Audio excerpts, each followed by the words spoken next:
Why do I even bother to get a camera, go buy a camera, get a bunch of lights, get a bunch of microphones, set up a studio in my house so that I can then talk about this? Why am I doing this? Good question. Glad you asked. It's because I am a hero.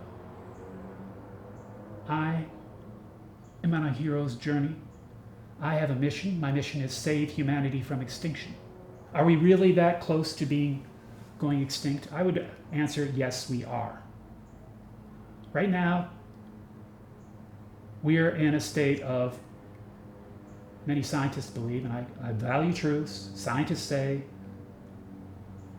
1 million species of plant and animal life are hurtling towards extinction.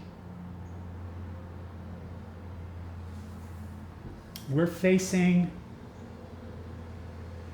abrupt climate change due to our pollution of our environments, abrupt climate change, habitat loss, and possibly human extinction.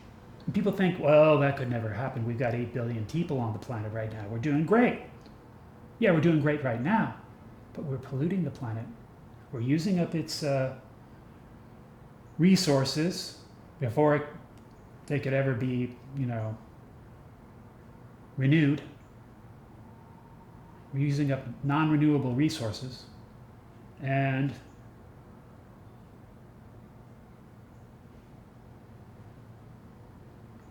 the solution offered by practitioners of discovery religions is basically more of the same.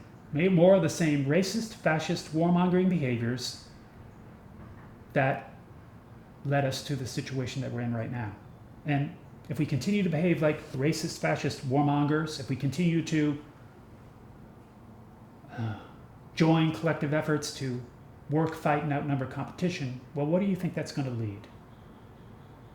It's going to lead to abrupt climate change, habitat loss, and possibly human extinction. It's going to lead to what some practitioners of discovery religions refer to as Armageddon.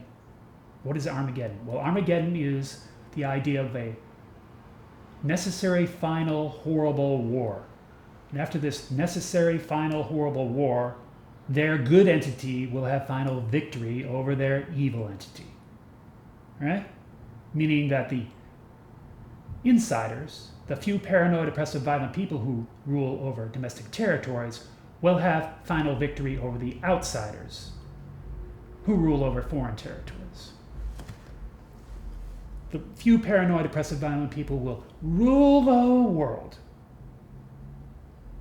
That's not the end of the story, though, with practitioners of discovery religions. These are all predictions about visions of the future. Predictions based on visions of the future. And they claim the good entity chose prophets. The good entity revealed words to the prophets. Religious authority figures wrote down the words in a set of sacred scrolls.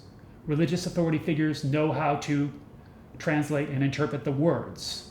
Religious authority figures say these words are exclusive divine revelations of spiritual knowledge about the will, word, way, and laws of the good entity.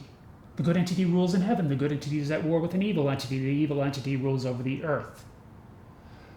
A supernatural system of divine eternal reward and abominable infernal punishment exists. The system compels the faithful. Faithful observe and obey the will of the good entity. And the few paranoid, oppressive, violent people who rule over domestic territories are representatives of the good entity here on earth. The few paranoid, oppressive, violent people who rule over domestic territories are divinely ordained to rule over domestic territories. The will of the few paranoid, oppressive, violent people is in fact the will of the good entity, and outsiders are representatives of the evil entity. Outsiders are not divinely ordained to rule over foreign territories. And the will of the outsiders is in fact the will of the evil entity. So really, these discovery religions, are really just more about human beings and human nature and the insider and outsider dynamic that plays out in a body-consuming biosphere divided by a primal conflict between predator and prey, then it is about God.